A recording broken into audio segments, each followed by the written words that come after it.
Hello, my name is Dídac, Llorens, Cubedo, and this is a video class for the course Literatura Inglesa 2, Ilustración, Romanticismo y Época Victoriana. It is a video class on Jane Austen's Pride and Prejudice. The main purpose of this lecture is to situate the novel, to situate Pride and Prejudice in its historical and literary context, and to look at the key aspects such as characterization, point of view, irony, and plot. Pride and Prejudice was written towards the end of the 18th century, in the last years of the 18th century, although it was finally published in 1813, about 200 years ago. Austen's works are associated with the Regency. Strictly speaking, the Regency is the period, the 9 years between 1811, this is the year when King George III was declared unfit to reign, 1811 and 1820, when his son, George IV, who had been the Prince Regent, hence Regency, was crowned. He was crowned in 1820. Therefore, 9 years, strictly speaking, of the Regency.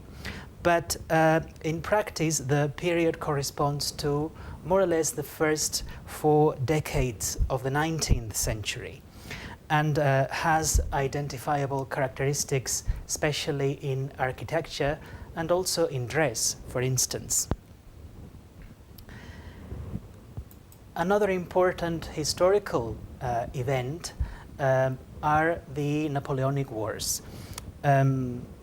Britain was at war with France from 1803 to 1815 and lived under the threat of a French Napoleonic invasion.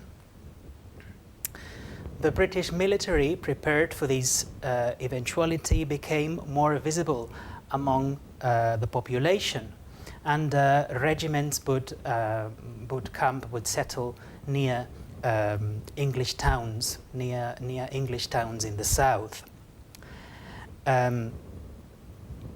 You have read the novel and you know that Pride and Prejudice reflects this reality, reflects the social, romantic, sometimes comical aspects of this historical circumstance.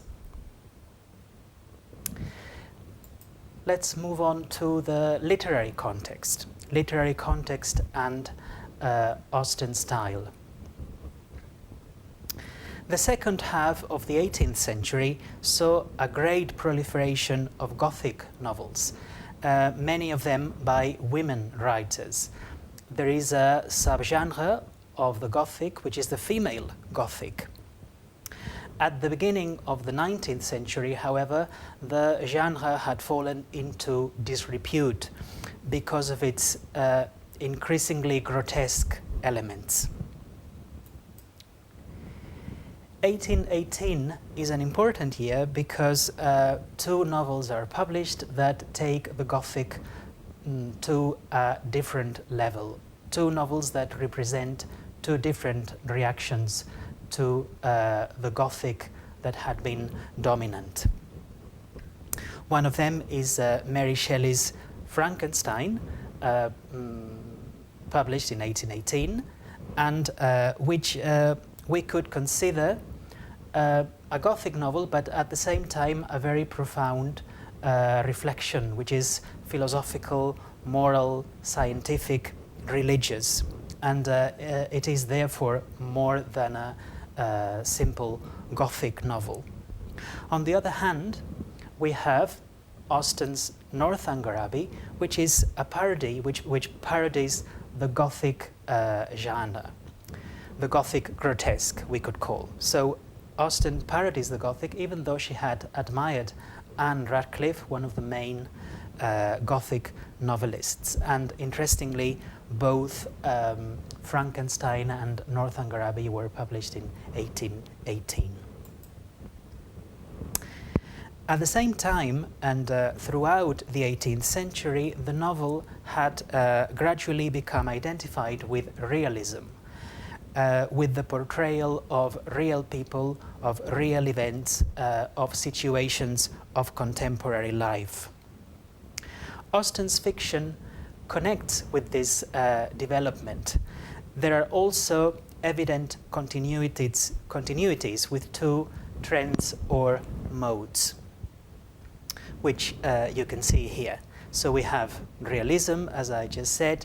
There is also the novels of courtship and marriage, very popular in the 18th century, and whose heroines were young women facing their life prospects.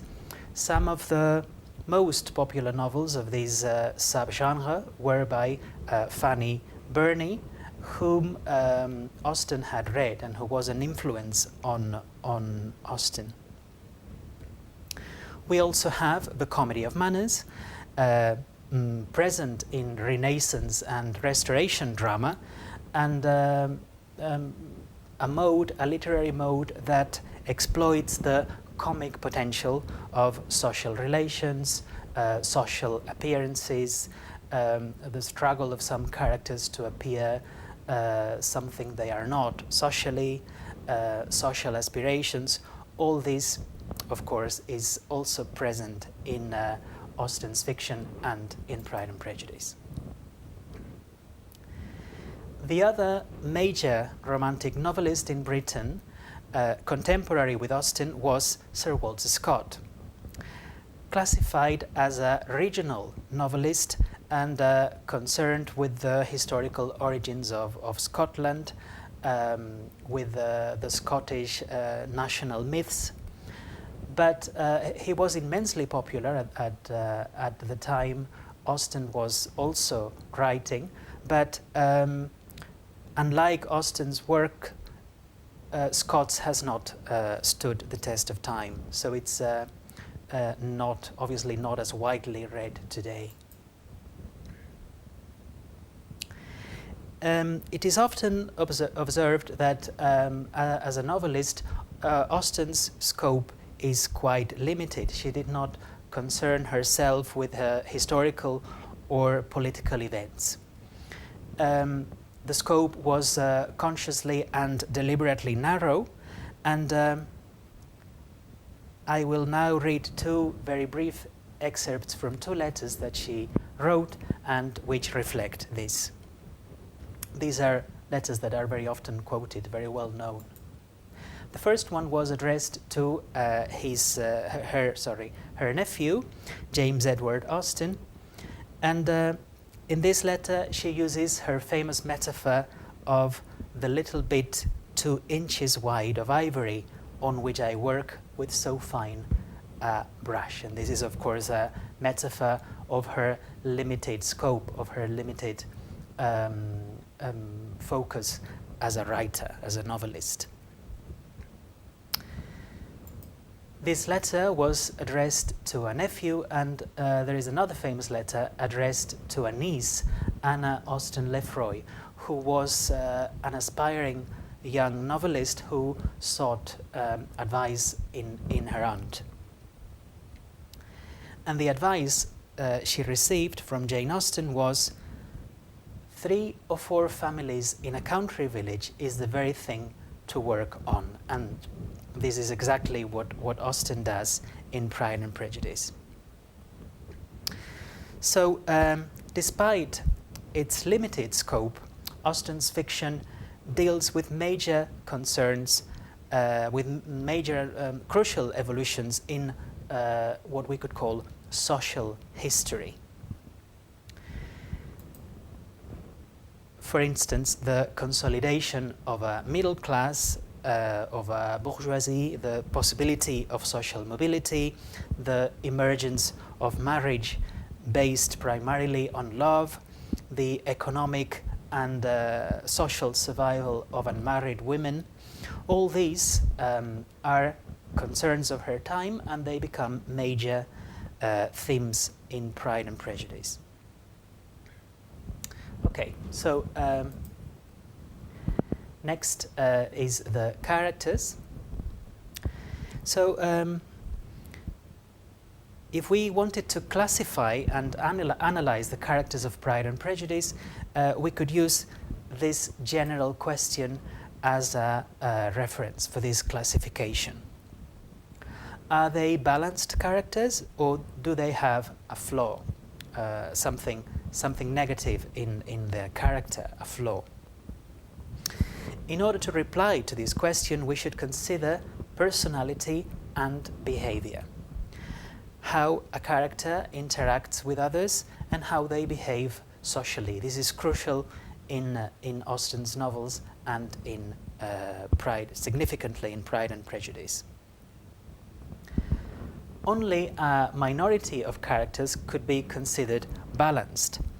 Certainly the gardeners, Elizabeth's uncle and aunt, whom at one point in the novel she wishes they were her parents instead of Mr. and Mrs. Bennet. So these are balanced characters. Also perhaps Jane Bennet and Charlotte Lucas, although Elizabeth sometimes thinks that her elder sister is too naive, too indulgent, and she also, as you will remember, she also objects to Charlotte's decision to marry Mr. Collins. So she thinks that her friend has been weak and that she's wrong in taking that decision. But in general, this could be considered balanced characters, as opposed to all the rest.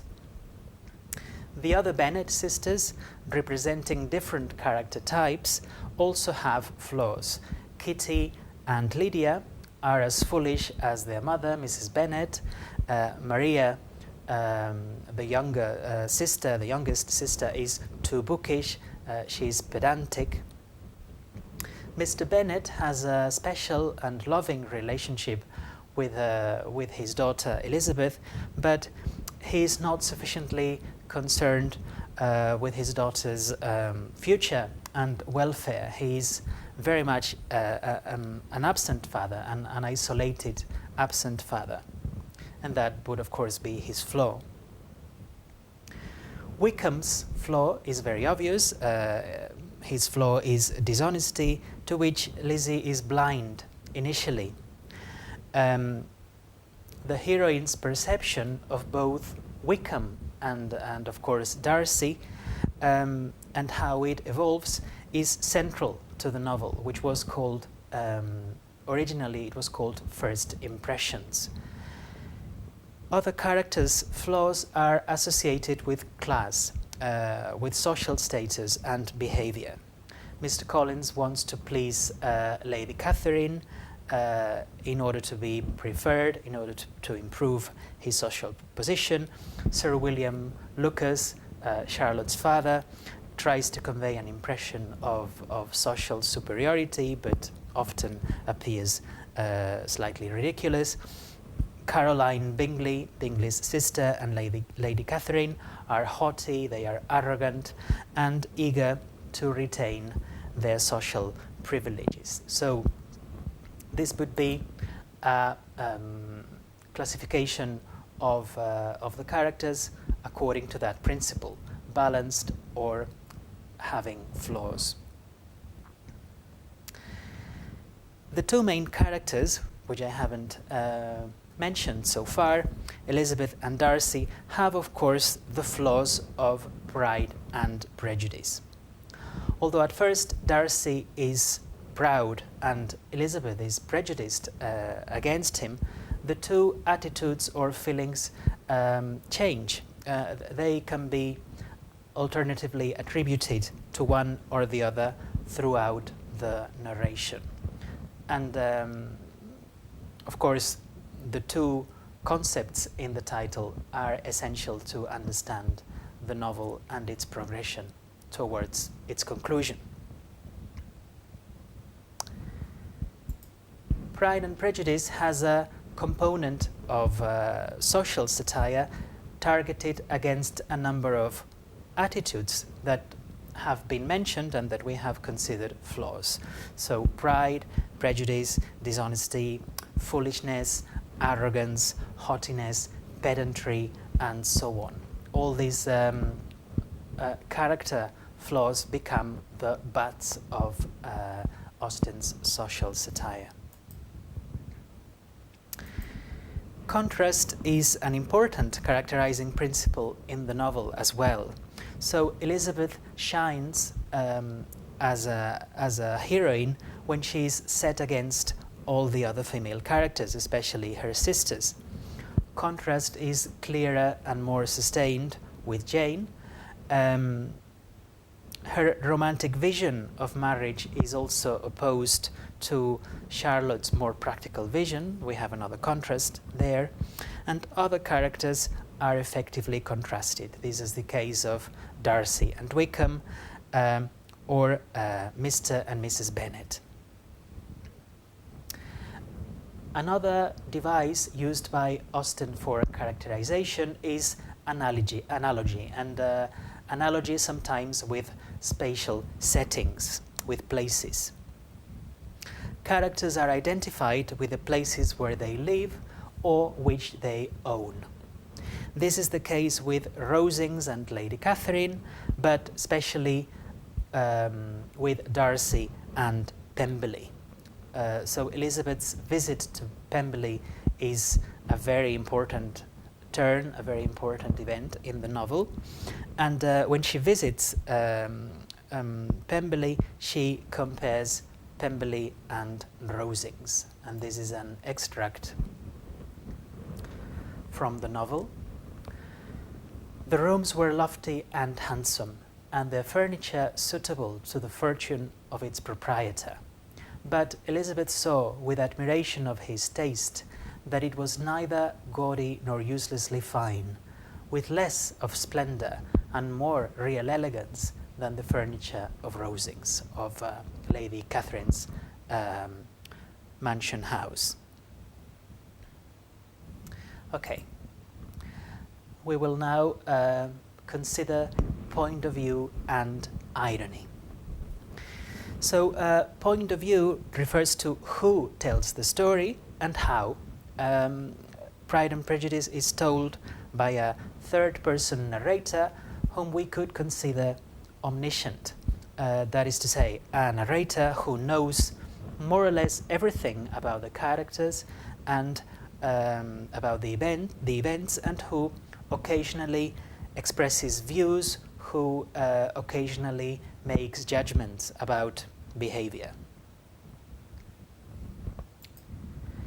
Omniscience is at points selective, which means that the narrator chooses a character, the narrator sees through the perspective of a given character, and this is most often the heroine, most often Elizabeth.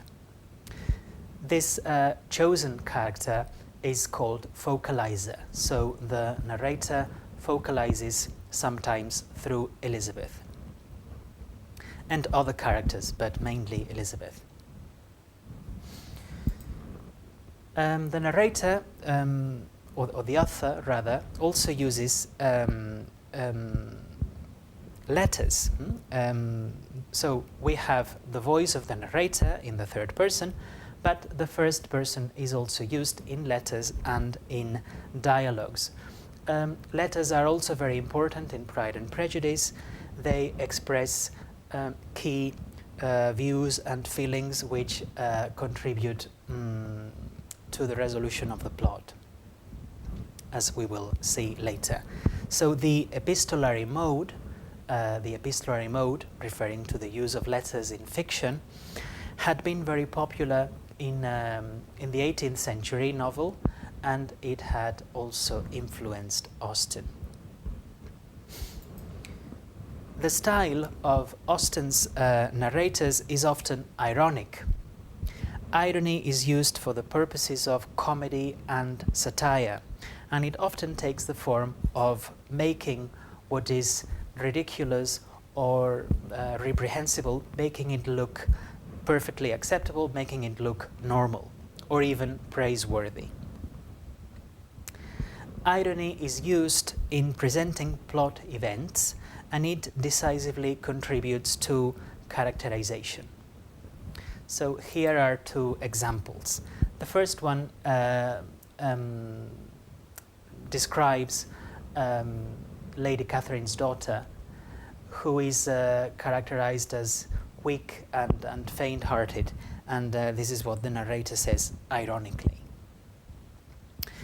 Miss de Bourgh exerted herself so far as to curtsy and hold out her hand to both.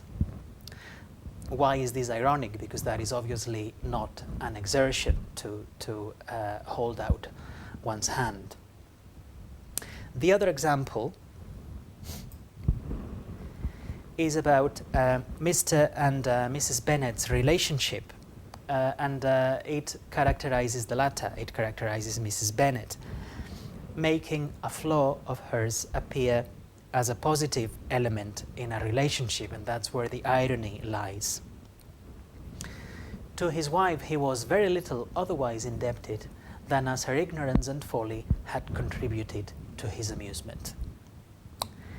In this quote, the narrator takes Mr. Bennet's perspective, and irony is also very characteristic of Mr. Bennet as a character. It's very characteristic of his speech. This is the third example of irony, and this is spoken by, as I said, by Mr. Bennet. And he's referring to Mr. Collins on the one hand and to Wickham on the other. Much as I abominate writing, I would not give up Mr. Collins's correspondence for any consideration. Nay, when I read a letter of his, I cannot help giving him the preference even over Wickham, much as I value the impudence and hypocrisy of my son-in-law. Of course, this is ironic because Mr. Bennet does not really mean what he is saying, and that's where the irony is. The novel is full of examples of irony, and you have read it and you have probably identified many passages like these. Okay. Next is the plot of Pride and Prejudice, which has been considered one of the finest in English fiction. It starts with Darcy and Elizabeth's erroneous first impressions of each other and ends with the fulfillment of love as a happy ending, and in the middle a number of misunderstandings and complications that have to be cleared for the plot to end to end happily. This has become the prototype of a romance plot. The two lovers start out hating each other, and then they end the novel or the film in love. Characters' decisions which cause the plot to progress can often be attributed to prejudice or pride, and we had insisted on the relevance of these two notions, these two concepts earlier. For example, Elizabeth's taking sides with Wickham, which is the result of her prejudice, or Darcy's influencing Bingley against Jane, which would be the product of his pride.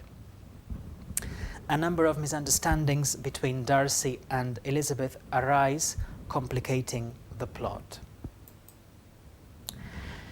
Character development is essential, so the story advances towards its resolution as the two main characters, who are very much round characters in Forster's terminology, they evolve. So pride disappears and prejudice is dispelled as the novel approaches its conclusion. The main climaxes are Darcy's two marriage proposals to Elizabeth and her reactions to them. There are other critical moments, such as Mr. Collins's marriage proposal to Elizabeth or Lydia's elopement with Wickham. We talked about letters earlier as vehicles to channel different voices, but they are also instrumental in the plan of the plot. Also crucial is, as I also suggested earlier, Elizabeth's visit to Pemberley. So in order to analyze the plot of Pride and Prejudice, we could consider the following questions. What behavior, decisions, events can be attributed to Pride or Prejudice? What are the effects of Pride and Prejudice? What misunderstandings do they cause? How do the main two characters evolve as the plot progresses? How are misunderstandings dispelled? How are conflicts resolved? So if you consider these questions, if you try to supply answers for these questions, you will have analyzed and described the plot of Pride and Prejudice in detail. And finally, we come to our conclusion. So the main aspects covered in this video lecture have been the historical and literary contexts in which Pride and Prejudice appears. We have also described Austen's characteristic style, her influences and main concerns or themes. We have looked at the characters, how they are constructed, how they behave in society. We have considered point of view and the narrator's ironic distance and the roles of irony in the novel. And finally, we have also discussed briefly the novel's plot, its plan and development. And I will conclude with the key concepts that we have that have appeared in this video lecture. So, Regency, romance, Gothic or female Gothic, realism as a genre or as a mode, novels of courtship and marriage as a subgenre, comedy of manners, social satire, epistolary mode as an essential resource, a narrative resource, irony, another one, and the romance plot, of which Pride and Prejudice is prototypical. So that's all. Thank you very much for your attention.